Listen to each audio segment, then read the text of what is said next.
భారతదేశం, చైనా, నేపాల్ దేశాల సరిహద్దుల్లో మానవ మేధకు అందని ఎత్తులో మనోజ్ఞమైన ఒక పర్వతం ఉంది. అది కేవలం పర్వతం కాదు, అది ఒక అద్భుతం, ఒక రహస్యం, ఒక పురాణం, ఒక ఆధ్యాత్మిక కేంద్రం. అదే కైలాస పర్వతం. ఈ పర్వతం చుట్టూ ఎన్నో కథనాలు, ఎన్నో విశ్వాసాలు, మరెన్నో రహస్యాలు తిరుగుతున్నాయి. ఈ పర్వతం ఎవరికీ అధిరోహించనిది, ఎవరికీ దాని రహస్యాలు అంతుచిక్కనివి.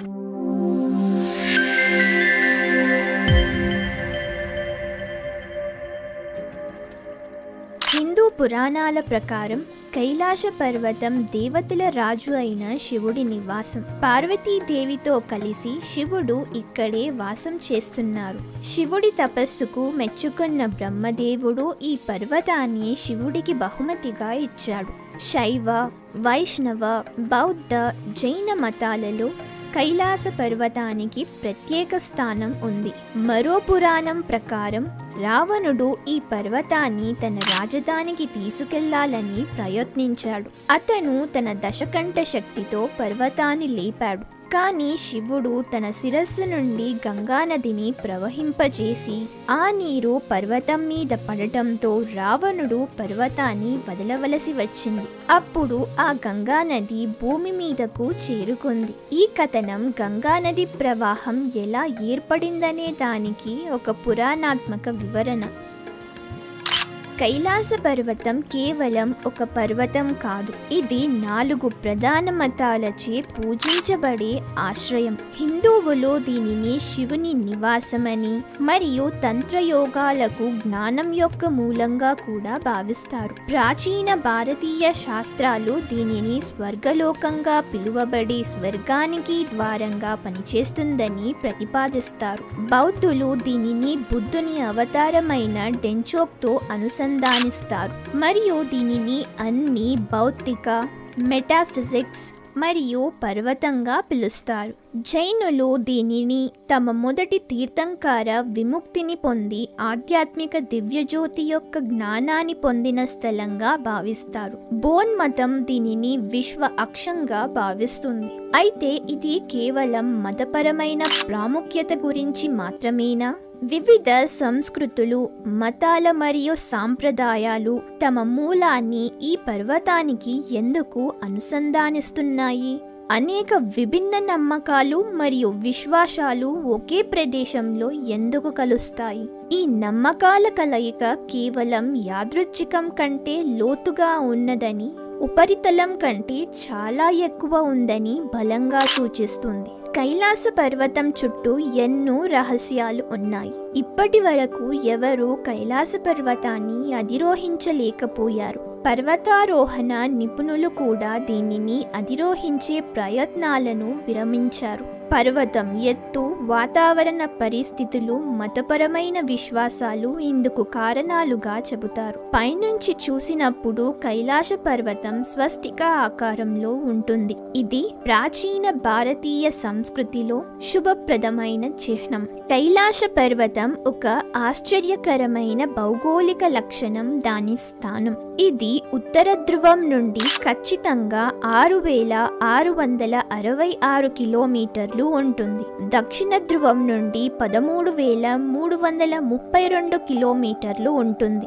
అంటే ఉత్తర ధ్రువం నుండి దాని దూరం కంటే దక్షిణ ధ్రువం నుండి రెట్టింపు దూరంలో ఉంటుంది. ఇది ఒక యాదృచ్ఛిక సంఘటన అనవచ్చు, లేదా మనకు తెలియని ఒక ప్రణాళిక ప్రకారం ఉందని భావించవచ్చు. కైలాస పర్వతం భూమి యొక్క కేంద్ర బిందువుగా పరిగణించవచ్చా? ఈ ప్రశ్నకు సమాధానం ఇంకా తెలియదు. ఈ ఆసక్తికరమైన భౌగోళిక స్థానం కారణంగా కొంతమంది శాస్త్రవేత్తలు, పరిశోధకులు కైలాస పర్వతం ప్రాముఖ్యతను మరింత గాఢంగా పరిశీలిస్తున్నారు. ఈ పర్వతం భూమి యొక్క శక్తి కేంద్రాలలో ఒకటి కావచ్చని, దాని స్థానం ప్రకృతిలోని కొన్ని రహస్యాలను దాచి ఉండవచ్చని వారు అనుమానిస్తున్నారు. అయితే ఈ భౌగోళిక వివరణలన్నీ ఇంకా పరిశోధన దశలోనే ఉన్నాయి. కైలాస పర్వతం గురించి మనకు తెలిసిన దానికంటే చాలా ఎక్కువ ఉండవచ్చు.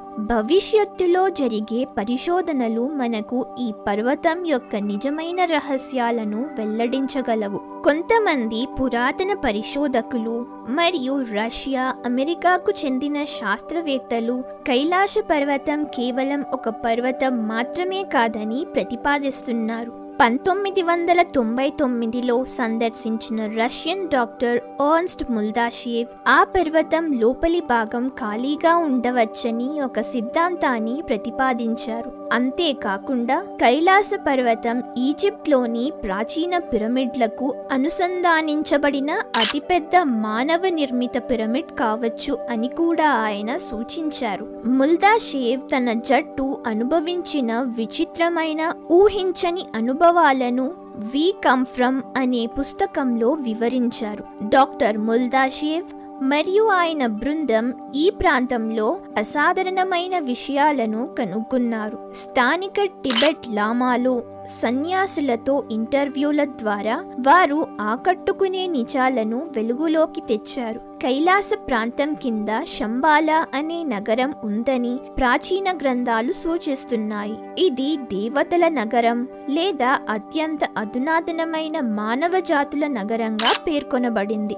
శంబాలా మానవ జన్యోనిధిగా భావించబడుతుంది. ఇక్కడ ప్రాచీన నాగరికతల ప్రజలు సంరక్షించబడ్డారు. చైనా ప్రభుత్వం మతపరమైన భావాలను గౌరవించడం కోసం కైలాస పర్వతాన్ని అధిరోహించడం లేదా అన్వేషణలు నిషేధించింది. అయితే ప్రభుత్వ చర్యలను దగ్గరగా పరిశీలిస్తే వారు ఇతరుల మతపరమైన భావాలకు ప్రాధాన్యత ఇచ్చుకోవచ్చు.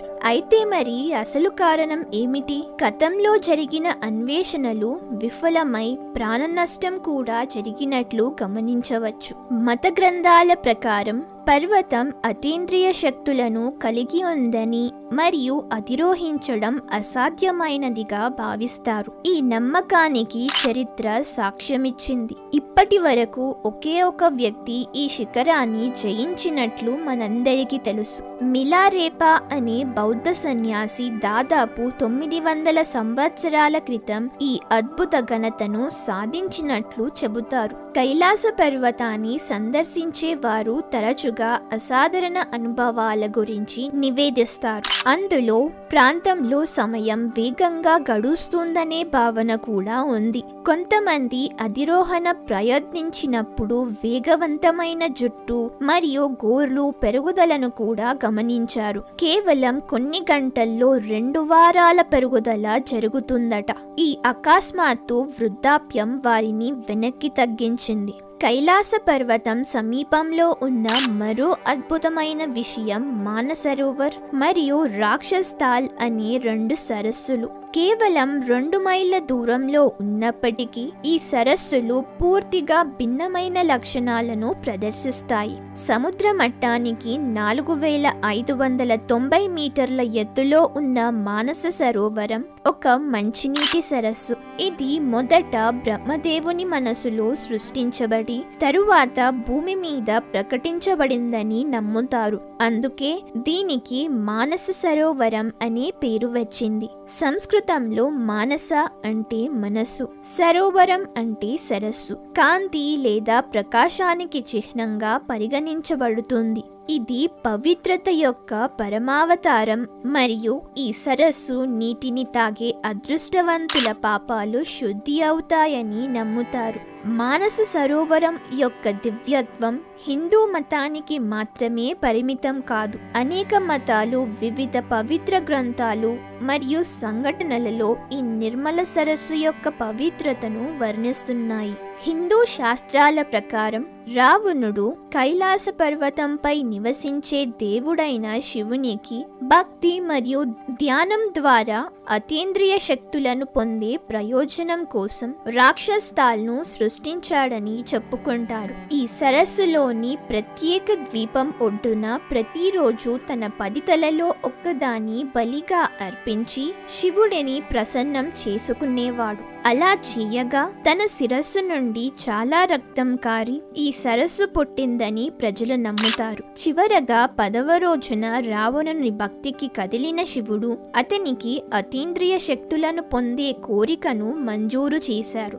ఈ సరస్సు చుట్టూ మొక్కలు లేదా వన్యప్రాణులు లేకపోవడంతో దాని ప్రాణరహిత వాతావరణం కారణంగా టిబెటన్లు దీనిని డెవిల్స్ లేక్ అని పిలవడానికి కారణమైంది. కైలాస పర్వతానికి సమీపించినప్పుడు ఒక వ్యక్తి యొక్క శక్తి స్థాయి మరియు మానసిక స్థితిలో గమనించదగ్గ మార్పు సంభవిస్తుంది. కఠినమైన ఉష్ణోగ్రత పరిస్థితుల్లో కూడా సాధువులు ధ్యానంలో నిమగ్నమవుతారు. ప్రతి సంవత్సరం లక్షలాది మంది భక్తులు కైలాస మానసరోవర్ యాత్రకు బయలుదేరుతారు. పర్వతానికి ప్రదక్షిణ చేయడం వల్ల వారి పాపాలు శుద్ధి అవుతాయని మరియు ఆధ్యాత్మిక దివ్యజ్యోతి వారికి లభిస్తుందని వారు గట్టిగా నమ్ముతారు.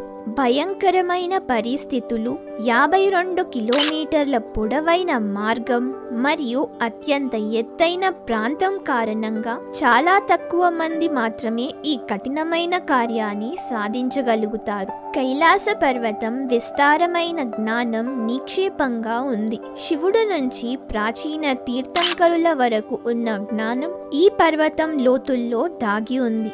దీనికోసం వెతుకుతున్న వారికి అది లభిస్తుంది. ఇది కేవలం నమ్మకమేనా లేదా పర్వతం నిజంగా అతీంద్రియ శక్తులను కలిగి ఉందా? ఇది మరణం తరువాత జీవితానికి దారితీసే ద్వారమా లేదా మానవ అవగాహనకు మించిన అతి ముఖ్యమైనదేమైనా దీనిలో ఉందా?